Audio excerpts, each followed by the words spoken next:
Guys, ayan.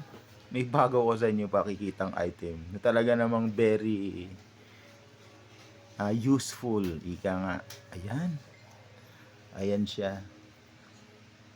Talaga naman nakakatuwa. Mapapabilis na talaga yung trabaho nyo.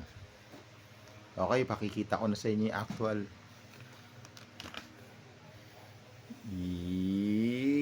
Yun! Ayan na siya. O, diba? Simpleng-simple lang. Around, siguro, I think, mga 15 inches o 14 inches yan. O, sige, i-demo ko na sa inyo ngayon kung paano gagawin, ha. 1, 2, wow! Ayan, ha.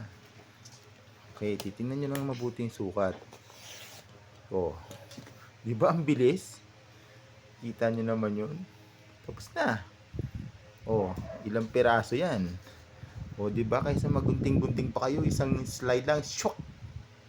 Okay, next time, sige, picture tayo ulit ng isa pang useful item.